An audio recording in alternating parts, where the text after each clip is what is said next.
નમસ્કાર મિત્રો, આપણે ઇતિહાસની સિરીઝ ચાલુ કરી છે. એ સિરીઝના હવે આપણે MCQ ક્વેશ્ચનો જોશું. ચેપ્ટર 1 ધોરણ 6 ચાલો ઇતિહાસ જાણીએ. તો એનો પહેલો પ્રશ્ન છે, પ્રાચીન સમયમાં લખવા માટે તેનો પ્રયોગ થતો હતો? તો તાડપત્રોનો થતો હતો. બીજો ક્વેશ્ચન છે, તાડપત્રો કયા વૃક્ષમાંથી બનાવવામાં આવતા હતા? તો તાડના વૃક્ષમાંથી બનાવવામાં આવતા હતા. ત્રીજો ક્વેશ્ચન છે કે ભાઈ તાડપત્રોમાંથી શાની જાણકારી મળે છે? તો પ્રાચીન સમયના લોકોની જીવન જીવવાની પદ્ધતિ વિશે આપણે જાણી શકીએ છીએ. ચોથો ક્વેશ્ચન છે, તાડપત્રો ભોજપત્રો કઈ કઈ ભાષામાં લખાતા હતા? સંસ્કૃત, પ્રાકૃત અને તમિલ ભાષાની અંદર લખાતા હતા.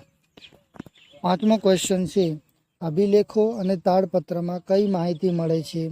તો કે ધાર્મિક રીત રિવાજો, સામાજિક માન્યતાઓ, રાજાઓની જીવનશૈલીને લગતી માહિતી મળે છે. ત્યારબાદ છે આપણે છઠ્ઠો ક્વેશ્ચન જોઈશું. તો વિદ્યાર્થી મિત્રો, અભિલેખો શેમાંથી કોતરાયેલા હોય છે? ધાતુ અને પથ્થરોમાંથી કોતરાવેલા હોય છે. સાતમો ક્વેશ્ચન છે, અભિલેખના મારફતે શું કાર્ય કરી શકાતું હતું? તો કે રાજાના આદેશ, રાજ્ય વિજય, સંસ્કૃતિ વિશેની માહિતી રજૂ કરવામાં આવી રહી હતી. ત્યારબાદ છે, કયા રાજાના શિલાલેખ વધુ જાણીતા છે? તો વિદ્યાર્થી મિત્રો, અશોક જે છે એના શિલાલેખ વધારે જાણીતા છે. નવમો છે, તાંબાના પત્રો ઉપર કોતરીને લખવામાં આવતા લખાણ એટલે કે તામ્રપત્ર.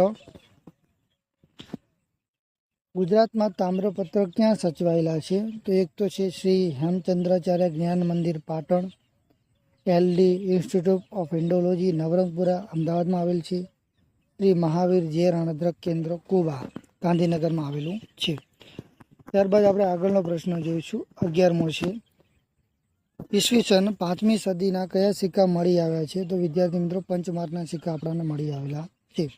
12મો પ્રશ્ન છે, પ્રાચીન ગ્રીસના લોકો સિંધુ નદીને શું કહેતા હતા? તો એને એરો ઇન્ડસ કહેતા હતા. આગળ જોઈએ આપણે કે ભાઈ 14મો ક્વેશ્ચન છે, પ્રાચીન અવશેષો નક્કી કરવા માટે કઈ પદ્ધતિ અપનાવવામાં આવે છે? તો C14 પદ્ધતિ. 15મો ક્વેશ્ચન છે, કયા લખાણો લાંબા સમય સુધી ટકી રહે છે? તો જે અભિલેખો છે એ લાંબા સમય સુધી ટકી રહે છે. તો વિદ્યાર્થી મિત્રો, આ લેક્ચર તમને ગમી હોય તો લાઈક કરો, શેર કરો અને સબસ્ક્રાઈબ કરો. જય હિન્દ, જય ભારત.